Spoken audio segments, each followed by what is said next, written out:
What's up, guys? It is the Sound Alchemist here with Gersh1. and we're back at it to answer your questions in another episode of For the Greater War. This is a video series where we answer the questions that you guys leave in the comment section below. If you want to give us a question about Warhammer 40k or about anything, comment down below. Put question in front of your question because we filter through it a lot quicker if your question is labeled. And that is what? No, as soon as I touch my phone, it goes black. Bisk Smoshk says, he put question in front of his question, and he says, what do you think of the Warhammer TV trailer for the new Crusade of Guilliman? Are the teaser superhumans a new Custodes? Or just MK9 Space Marines? What do you think? Well, for those that haven't seen it yet, which it's probably going to be not that many, but just in case, we're going to watch it with you right now, and we'll give you small commentary. So let's hope that I click on the... Oh, it's only 2 minutes. Sweet. Yeah, it's not that long. But wait for the ad. Alright, so it looks like what? Mars? It might be Mars. And I see a kingdom on the edge of annihilation. We So it's all gothic. Very Samurai Jackie in terms of the actual art. We have merely survived. We have let the galaxy burn. This is pretty cool though, because you hear Guilliman himself speaking and being sad of the fact of, you know, what the state of humanity is compared to the Great Crusade. Right. So you got a Belisarius call there. You got that template. New wonders with the clay of human flesh. And we have bred new warriors. So this is really interesting because this is that new Legion or possibly something else. He states right there that these new Space Marines are going to be a lot stronger than the Space Marines that have existed. And again, there you go, and you see how the Plague Marines are just being pushed by GW. Oh, maybe they're in the new box set. Maybe, yeah. Probably will be. Probably. To the enemies of my father's empire. More Plague Marines. With these words, I, Rabute Guilliman, Rabute, that's how you That's how say you it. pronounce it. I've been saying it wrong this son whole of the time. Emperor of mankind, declare the Indomitus Crusade. Alright. Indomitus Crusade. Traitors, He was taken up after his daddy, making his own crusade. pay heed to the coming of my arms. Now, he didn't say and the ruin Xenos. He we said promise traitors, your miserable demons, kind. Mutants. This mutants. galaxy So the tower is set. ours. Alright. So let's give our take on that. First off, it's awesome that the storyline is progressing to the point where it's going to get really, really exciting. Now, right off the bat, I feel that when I first saw that, I thought this is a way for GW to give everybody their own Primarch. Or not, or Proto-Primarch. Or would it be Proto-Primarch? Well, like, not as strong as Guilliman, but stronger than a Space Marine. So somewhere between a Custodes. Right. Or, yeah, a Custodes. But I, from what I saw, I think it would be really smart for GW to put out a way where you can customize your own Primarch. They wouldn't call it a Primarch, but it would be like an elite. So like a chapter master, but above that. Right, like a chapter master that you can form yourself. So a box set where you can do that to your own liking. That would be so you don't think these new Marines or whatever? It's another founding or whatever? Right, yeah. No, I don't think that's what it is. Just because it seems that all the fuss came about from Guilliman returning. And everybody wants to play Guilliman, but not everybody collects Ultramarines. No, yeah. Ultramarines, right? Ultramarines. But we do all collect Space Marines because when you start off, the first army you collect is Space Marines. So I think this is a way for GW to say, hey, look, you can create, just like you created your own chapter, or how you're creating your own company within like a bigger chapter, you can create your own Primarch now, or mini proto Primarch. yeah, or like chapter master. Right. That's gonna be a lot stronger than a regular Space Marine. At least that's what I thought. Did you think that it was a Legion? I actually thought it was gonna be like a stronger version of just regular Space Marines. And the reason I think that is because you've got Space Marines, which are, you know, a step above humans. You know, they're these awesome, you know, fighting machines. And then you've got Chaos. I always thought Chaos had the upper hand because they're Space Marines, but now they've been empowered by the gifts of the Chaos Gods. Right. So I feel like a one-on-one, a freaking Chaos Space Marine should have the upper hand. And now with these new Marines, they're gonna give that, you know, Give that boost. give them that boost. I mean, yeah. Hopefully that. Either way, I'm gonna be happy because honestly, any type of new Space Marine is gonna be fun to play with. But yeah, comment down below. Tell us what you think. If this is a new founding, how are they gonna do that? The Ultra Marines. Yeah, that's another thing too that I feel that's kind of like goofy for GW to do. If they do make more chapters, like why? There's so many amazing chapters with a really good lore already established. Why not put those in the forefront if you want to create like a new codex with like successor chapters, special tactics and stuff like that? Right. Why not bring all the chapters from before? Why create new ones? But I mean, we'll see what happens. Yeah, it's like you already have the Custodes and the Grey Knights, which are already supposed to be a step above. Right. Why add another one to the mix? Because that's just going to bring all those special units down, in my opinion. Yep. But I do like the fact that they do promote the Plague Marines a lot now. And just to let you guys know, throughout the week we're going to have some more giveaways, and we're giving away some Plague Marine kit bashing kits from Spellcrows, which is a company in Poland. So stay tuned. Keep a lookout for that Plague Marine video because there's going to be a giveaway for that. So you guys know before anybody else because you watch this. So let's go to more questions. This one's by Dragon Punch 903. Did you guys get Dawn of War 3? No. It's already out? Yeah, it came out about a week or two ago. Oh, wow. Yeah, there's already playthroughs on YouTube and stuff, so. Oh, okay. Yeah, I didn't know it was out. Yeah, I didn't get it mainly because I need a great gaming PC. Me too. I don't have it. But it looks good, though. Somewhat. I'll talk about that later. Brian Brown, do you think any Harlequin would consider allying with or using the Tau in their fight against Slaanesh and Chaos because they are unaffected by the warp? Yes. I have a strong belief that the Eldar created the Tau because the Tau have the advantage of not being psychically attuned. Yeah. So Chaos won't really affect them. Right. Or vice versa. Except for shooting. The Grand Crusader. If the Eldar created Slaanesh by being sick and twisted, how were the other gods created? So obviously, Khorne was created just by regular human anger, you know, bloodlust, fighting, all that stuff.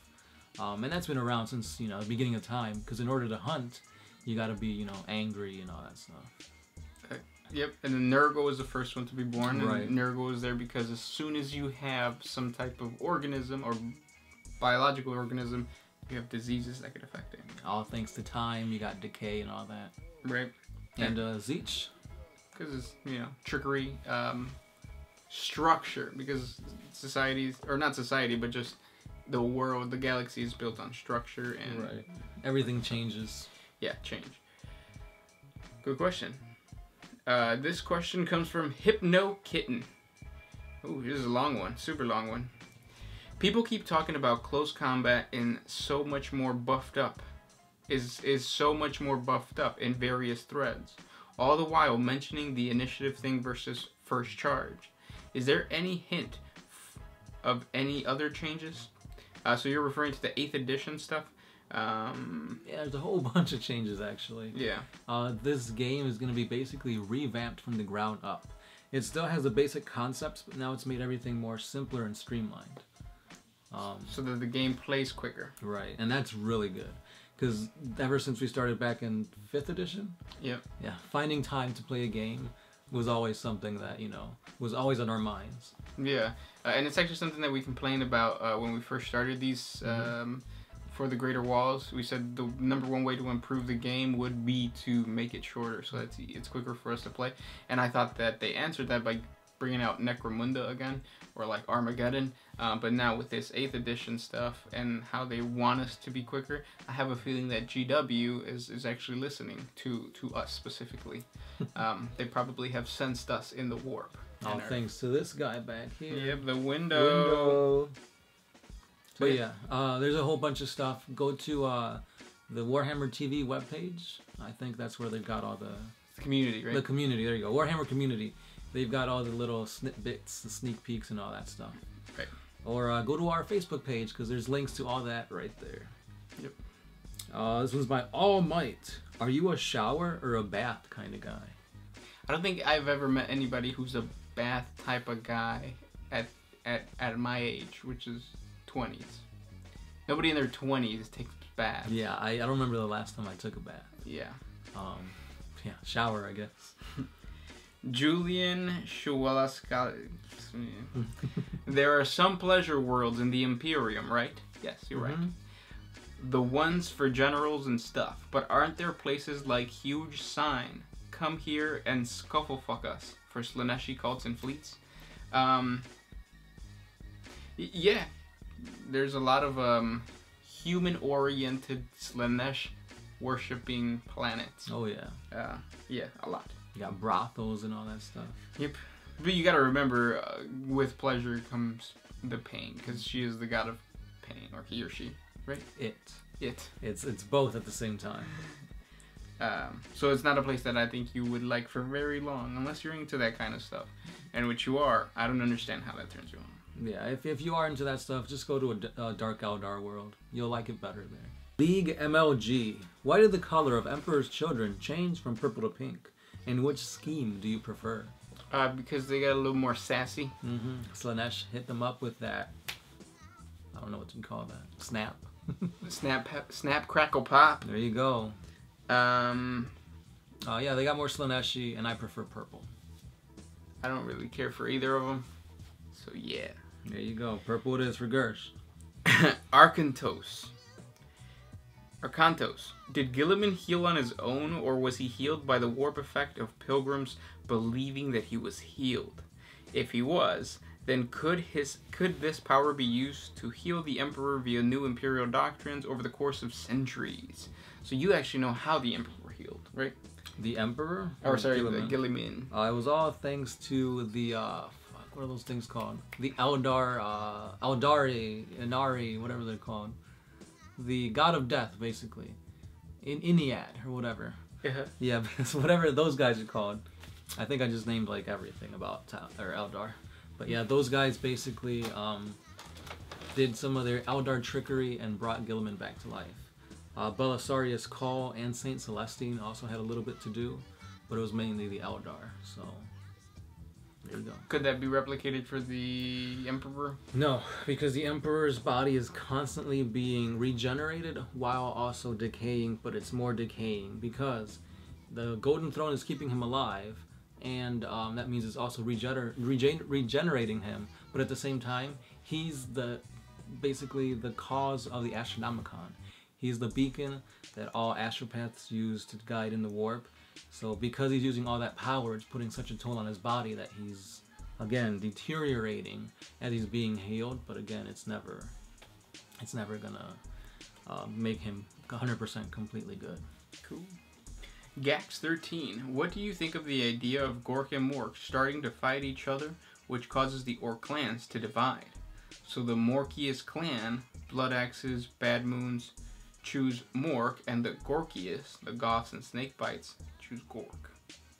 What do I think of that? That's awesome. It's a good way to put the god lore of the Orcs together.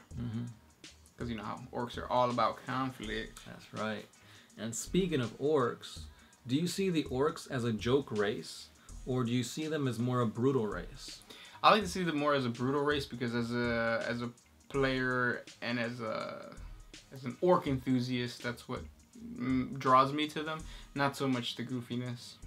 Yeah, and there's a lot of goofiness to Orcs. Yeah, there is, but it's like it's fun. It's fun to hear about, but I think the best, like it's better to have goofiness in terms of like an Orc fleet going into the warp, coming out of the warp, 10 seconds before you leave the warp, just so that they can go back in. so they can go back in, but no, so that the future ones that came to the past fight the ones that were in the past to get a copy of the gun that the leader really likes. So now he has 2 pairs of his favorite gun. That's funny. But not slapstick funny. Next question. Did this is... No, I already read that. Do you have another one? Would you guys be interested in a pre-unification or unification war game by GW or Forge World? Because that would be awesome. Thanks, Joseph Ziprick. So a pre-unification / unification wars would be awesome in my opinion. Basically that would have to take place in 30K, so probably Forge World would take control of that game. But yeah, it'll be sweet because that means more 30K models. Yeah, I could definitely see that as a box game. Would it do good? I'm not really sure. Just because I think the look of it would be completely different. Yeah. Colin Wilkins, do you trust the new GW? Yeah, they're doing some good stuff. Yeah,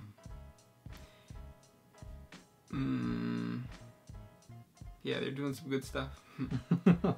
Next question. This one's by Ham Hinchy. Are they going to change the Space Marine power armor? Probably. They're probably gonna make if it is a new chapter or a new founding. Yeah, it's gonna be new power armor. Right, because what are they up to? Mark 7? 8. Mark 8. Camilo Winman, who do you think is more powerful in psychic ways, Aslan or a Lord of Change? I like your show. Greets from Germany. Hey, Germany. Thanks, man. Aslan or a Lord of Change? Aslan are those toad things from the Lizard Men. Right, yep. Technically they're... Change. Yeah, me too. Technically what? Because they don't even exist anymore. Right. They were part of the old ones race, or they could have been. And yeah, I think the Lord of Change. This one's by Whippy1001. What would happen if a salamander space marine saw a guardsman rape a defenseless Eldar? Would he kill the guardsman and save the Eldar, or kill them both? I don't really think he'll care. First of all, I don't see how a guardsman can do that to an Eldar. I mean, Eldar are supposed to be way quicker, way smarter, way more psychically, powerful. If anything, it'd be the other way around, but that would never happen because Eldar look down on humans. Yeah. So that would probably not happen, but if it did, I'm pretty sure the salamander would save the Eldar. You think so? I don't think so. Because the whole point of Space Marines are to protect humanity. I don't think they would hurt humanity if another race is like. Well, I'm not saying he's gonna kill the guardsman, but I'm pretty sure he's gonna stop it. I don't even think so, because he'll see then he wouldn't even comprehend, like, because they don't think about sex. They just think about like protection of people. So like if the Eldar is crucial to. But if you see an Eldar in distress, like. I don't think a Space Marine would care, because like even a salamander, because salamanders are all about helping humans, right? Not the Eldar. And then the Eldar, like the only way that I would see them helping is if like he needs that Eldar for, like some type of, I have your captive, give us what you want or whatever. Interesting. Yep. What do you guys think? Yeah. How long have we been going on? Oh, we got some more. Okay. Orco Feroz has a question. My name is easy to read, or I have to change to Fierce Orco or Ripa Slipper. Ripa Slipper. Ripa Slipper. Change your name to Ripa Slipper. It makes me think of a 90s slipper fad. Be like slippers that you put on that can slide through your living room or some shit. So this next question comes from... He didn't have a question. He just, okay. Okay. He just wanted to let us know that he's changing his name. All right. But he put a question in front of a question. Nicholas Barrios. Okay, so tech priests became heretics during the Horus Heresy. and clearly so did many Titan legions. My question is, why don't the Chaos Legions / forces for Chaos just spam lost or forbidden tech that the Imperium can't use, like Baneblades and Titans, since they kept the knowledge when they turned to Chaos? Or did they forget or lose the technology as well? Or did the Chaos Tech Priest become cunts as well and keep it to themselves? A little bit of everything that you just said. Yeah, most likely. So there are chaotically possessed Baneblades and Titans. A lot of them during the Great Scouring were pushed or destroyed, so they don't have them anymore. Right. They don't have the technology for that. And Chaos is very, or the Dark Mechanicus is very, like, selfish, and they don't want to give that information to everybody. Yeah. But the Adeptus Mechanicus is the same way, which is why I think it's really surprising that they're coming out with these new Marines, because the whole story behind why they don't just mass produce Space Marines is because the knowledge to create Space Marines is a really well kept secret by the Adeptus Mechanicus and the Highlords. Word. And those were the questions for this week. Thank you so much for sending those questions our way. And don't forget, there's going to be a giveaway. There's going to be many giveaways this week. So be on the lookout. And thank you, Spellcrows. Check out their website. I'm going to link their website down in the description. But more information in the following videos. That's right. As always, I'm the Sound Alchemist here with Gershwan. We are One Mind Syndicate, and we are out of here.